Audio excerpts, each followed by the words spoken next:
All right, this is going to be a very different kind of period for a couple reasons. Let me try to explain real quickly.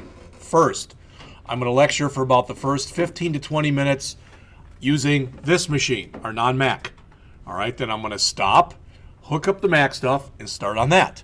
All right, what you see on the board right there, and just because I wanted to show off my wonderful photography skills, all right, what you also see up there is you're going to have some time today to work on this. I want you to go and create this interface, all right, in the Mac. Now, when you do this, butt it up as close as you can to right here, because we haven't talked about auto layout yet. If you don't butt it out real close to the right to the left-hand border, when you run it, you won't see half of it on the screen. So, well, I don't care. Okay, then you don't care. All right. This, just so you know, you probably could guess this already. Label, label, label, label. That all makes sense? All right. Over here, what do they call them? A text view? I don't remember. A text edit field? I don't remember what it is. I think it's a text edit, but I'm not sure. That's what that is. That's what that is. That's what that is. And that's what that is. The whoops. Oh, sorry, not that one. So there's the equivalent of 3 labels and 3 text boxes. Does that make sense? All right. And so that's a button,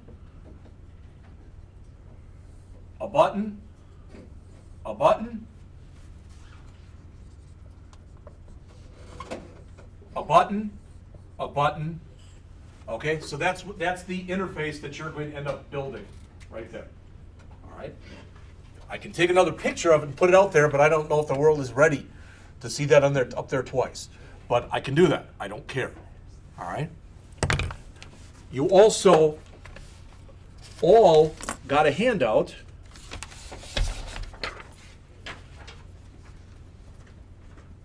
So what I've done is I've written the guessing game, but I wrote it in C. All right. So we're going to go over that first, just so we're sure we all understand the logic. All right. So this is going to take somewhere around 10, 15 minutes or whatever. Then what we're going to do is you're going to get on the system and create this interface. Okay? Does all that make sense? Now, then we're going to take a break around 10 to 9, and please, I'm trying to ask nicely here, make sure you're back in here by 9 o'clock. I've got a guy coming in from Madison. Derek Bain is his name, or it might be Bone, I don't remember. But he'll introduce himself. He works for Tech Systems. They're actually looking for people who are interested in internships right now to work at CUNA in Madison. They're programming, I believe, related internships, and they could lead to full-time employment. All right? We've been contacting each other and talking electronically. He was in here a year ago and came in and talked one day in class, but he's coming back in here. I'm sure he'll have, or hopefully he'll have copies of his card, etc., and information on himself. So if you're interested, you can come up and talk to him. All right, you say, well, geez, if you'd have told me I'd have dressed up. No, you wouldn't. All right, you would have all come just the same way you are, and it's fine. But the point is, he'll give you the information. You can listen to it. If you're interested, you'll be able to send him a resume, okay? All right, just to give you an update on what's going on too, because most of you know this already, but Micah is continuing in the program, but he is now a full-time web developer at Foremost Media, all right? Eric, I think, is either starting today or next week. He is going to be a .NET programmer at Print Corporation. He's starting there now as an intern, and if they like the job he does, they may hire him full-time, although there's no promises to anything in life, all right? When stuff like that comes along, I try to match people up with what I think is the best fit. Literally, Andy Walker, who's one of the VPs at Foremost, contacted me and asked me and said, you know, and if the person's military, that'd be even better. I knew Micah was military. He went over there and they hit it off. Boom, they offered him a job. All right. At our advisory committee meeting, Steve Zimmerman from Prent talked to me and he said, do you have somebody who you consider to be a fairly strong .NET programmer? I'd like to bring them in with the intention of possibly hiring them. afterwards. So I talked to Eric about it, he applied. All right, and for the rest of you go, well, geez, why didn't you, you know, it was nothing personal to anybody. It's the way that it worked out. All right, if you have not done this already, you really should sign up for Tech Connect. It's free, it's a job service, and they have jobs all over the place that they put out there, and they email links to you with stuff on there. Blaine's Farm and Fleet is hiring right now. All right, if you're interested in that, let me know. They're hiring for a full-time position. They want somebody who can do .NET work, and if you think that that's you and you'd be interested, let me know. If you're not a member of Tech Connect, I've got the ad someplace. I'll put it out there. Page, on the front page, you go down to the very bottom. Yeah, it's, and what I've been doing I've got people, for example, like Travis, who is very close to graduating. I don't know if you're done at the end of the semester or not. You might have a gen ed, but. No, I have just your last class. Okay, all right. So those people I've been sending these things to regularly. I've also got people that Zach Heeg from last semester, Mike Lemon from last semester, and there's at least one or two other ones, plus the people who graduated from last semester are that I'm not sure if they have jobs or not. Zach Miller and Mark Lestarge and Teresa Deroni. And I'm sending that stuff out to them. If you're interested, then send me an email. Say, hey Jeff, when you get good ads, send them to me. Let me know. I'll be glad to send them to you also. All right? So the first thing I want to do today is I want to go over the C version of this program. It works. I've run it a few times. The hard copy that I just gave you, if you want an electronic copy, it's out there, along with this wonderful picture. They're both out there. All right, in the folder with today's date on it, out on the P drive. But I'm going to go over the program right now. Like I said, we're going to go over it in C. All right, then what we're going to do is we're going to go back and we're going to write the thing, and we're going to write it in Swift. All right, I've been working on that now. When I came in this morning, and usually Ben's the only one who gets to see me tape, but today there were a few other people. What I did was, this is my copy. Can't do it from there.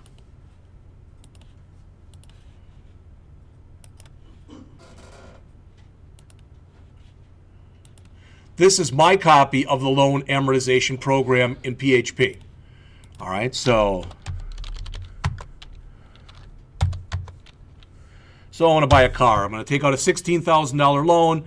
I got a great rate of 2% for 4 years, and there it is. All right, is it pretty? No, but it's functional. All right, so what I did, and I will put the associated CSS page out there, but the rest of the stuff is out there, and I just moved it up to YouTube right now, and I'll copy it over by the end of the period today. It'll be up on the page for the class, also for the 152, 148 class. So if you're behind, please catch up. All right, so let's take a look at the C version of this guessing game program.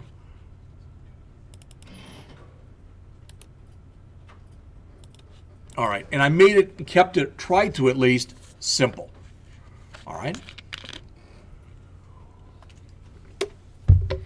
Again, the program generates a secret number, random number between 1 and 100. You guess it. It tells you too high, too low, or correct. It also keeps track of the total number of guesses that you made. So to do this in C, all right, I pound included stdio.h, I pound included stdlib.h, and string.h. All right, I created a couple constants, min guess and max guess, and this is how I set it up. So why am I showing you all this stuff? Because this is pretty much the way that I tried to do it in Swift also. All right? And I wanted you to see the mapping and how close or how different, depending on your point of view, it is to do this in Swift as opposed to doing it in C. All right? I will tell you this. I'm going to mention it later, but I'll mention it right now. See that button right there? Exit. It works. It exits the program. Guess what? Mac recommends you never have an exit button on a program. In fact, if you put an exit button on an app, they will typically reject the app. They want the thing to have a more natural way of ending when it's done. All right? But it's funny, yesterday, I just wanted to see if you wanted to exit, what did you do? So I went and looked it up. My wife's laughing at me yesterday because I've got the Mac in front of me and I'm sitting there typing away, and when I have questions, right behind it, because I was sick of, I don't like Safari, so right behind it I've got the Intel machine up, and that thing has got Google on it, and I'm going back and forth and I'm moving the machines back and forth. She's like, why don't you just sit between them, and then it would be much easier. And I said, no, I'm fine. All right? I don't have to worry about it now. She's going up today to visit her mom, so I will have time to write the other PHP programs tonight. But they don't like that. So again, I made this button bigger so it stood out. The start a new game. All right, but the other stuff, hopefully everything that's in there just makes sense. The idea is we'll come in here and we'll start running the program. A secret number will be generated. Let's assume for a second that the secret number is 22. All right? So I come in here and I type in 50. Then in here it should say too high, and under number of guesses it should say 1. That makes sense. All right? So I come up and I say, okay, I'm going to take half that. 25. Okay? Now it says 2, but it still says too high. So I take half of that, and I put in 13. And now it says too low. All right? So I put in 20. It still says too low. And then I'm lucky, I guess it there, and it says correct. So that's the way that the program is going to work once we get it into Swift. If you remember, I tried to keep as much of the stuff that we did in that first simple Hello World program. So when you press the button that says rules, it brings up a UI alert controller right on the screen that explains the rules of the game. All right, I use the same rules that I'm using in here in the C, for C. All right. The make a guess, that's the hardest one because that's basically I put all the logic in here to do all this stuff. The clear isn't hard. That says clear this, clear this, clear this, and set that counter back to 0. All right? And the start a new game is going to also call clear and get everything ready. Okay? And I also wanted to show you how you set the focus in there because they do it a little bit differently in Mac. They don't call it focus. They basically call it first responder. All right? You'll see all that as we get going. All right? I'm going to give you the code, but I want you to build the interface. All right. So I set it up in here. I've got this is all that main is. Main's a driver that just calls play the game, basically. All right, it does a little bit more than that, but play the game calls show the rules and clear the board. All right, then we've got generate a random number, which does just that. Make a guess, which handles your guess. And make a guess calls show results to say whether you were too high, too low, or you got it correct. And play again allows you to play the game again. All right. I kept it simple in here. I didn't feel like passing stuff from routine to routine. Plus, as you're learning to write Swift, it's much more important that you understand the syntax and the structure as opposed to worrying about passing parameters. So I made basically everything in here global. Not everything, but just about. All right. And you'll see it throughout here, and you'll see it when we do the Swift stuff too. All right. So there's main. This is seeding the rand. I'm assuming you want to play at least one game. So while again is equal to yes, play the game. And while the current guess is not equal to your secret number, and it won't be the first time because secret number was generated and current guess doesn't have a value. All right, so it'll run through this at least once. And then we'll ask if you want to play again. So play the game calls show the rules. And I put the exact same thing in here for the show the rules in Swift, except I said, welcome to the Swift programming guessing game. But other than that, the rules are the same. The clear the board, I did that with the clear button right here. And I did pretty much the same thing in here. So think about it. I'm clearing the board, which says, I want to make sure if that secret number had a value, I get rid of it. I haven't made a guess yet. I don't have a number of guesses, but I want to generate a new random number. All right, does all that make sense? All right. Then to generate a random number, as you can see, it's a very short function. Now, if you want to do this when you're testing, it might not be a bad idea. Because what that'll do is that if I uncomment that, that'll print out the random number that was generated. That kind of goes against playing the game, because I could just play it and keep putting in the right number every time, which would be stupid. But I put it in there when I was first running the game to make sure indeed I was getting a random number and the like. All right? All right. And thanks to Mr. Kirkpatrick, who made me think about this, when you asked about, having good input and bad input, I'm just starting to throw everything I have into a character array. And in this case, all right, I'm running the A to I on it. So whatever my guess is, I'm converting it into an integer. All right? So I say, please enter the secret number. You enter it, but I'm reading it in as a string. Then I'm immediately trying to convert it over to an integer. If that fails because it's non-numeric, it returns 0. That's the advantage of using A to I, all right, or A to F for ASCII to float. All right, I've made a guess, so I'm adding 1 to my number of guesses. If the current guess that I just added or just took was less than 1 or it was greater than 100, I just ask them to do it again. And again, add to the number of guesses. So ideally, eventually they're going to guess a number that's between 1 and 100. And once they guess that, I'm going to fall down here to line 130. And as it says, if it's less, it'll say you were too low. If it's greater than, it'll say you're too high. If it's correct, it'll tell you you guessed it, and it'll tell you the number of guesses that you had. All right. Now that I'm looking at it, I think I've got in here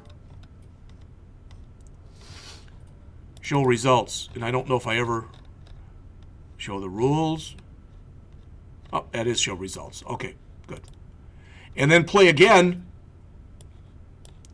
To play the game again, enter a Y, enter anything else to end the program. Now you can blow this program up easily because I'm reading in a single character right there. I could have read it into a string and just checked the 0th element. I could have done that too.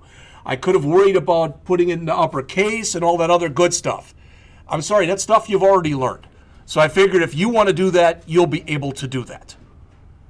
All right? So if I go in there and run this,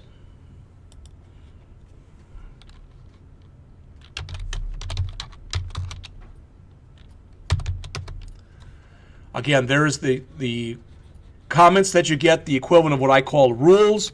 50, it's too high. 25, it's too low. 37 is too low. 44 is too low. 47 is too high. 46, I got it. Now, and it says it took me 6 guesses, so I should really always validate that.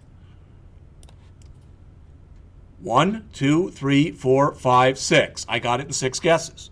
So I can continue, so I can run the program again if I want to by typing in anything other than a Y, or I can, by typing in a Y or anything else down the program. Does all that make sense? Does the logic of the program make sense? Those of you who are behind, this is one of the programs you were assigned to do in the PHP class. So if you're good at taking code that was in one language and moving it to another language, it shouldn't take you that hard, or that long rather, to do that. All right? Any questions on this? Any questions on the picture or the revised picture that's up here? Any questions? Because I'm going to retake that picture again and put them both out there on the system. All right? So you're all a little bit ahead of me. I'm going to have to go and hook up the machine here. All right? So it'll take me a minute. So I'm going to stop this lecture. All right? And I'm going to start the next one. So just give me a second here to get my bearings, so to speak.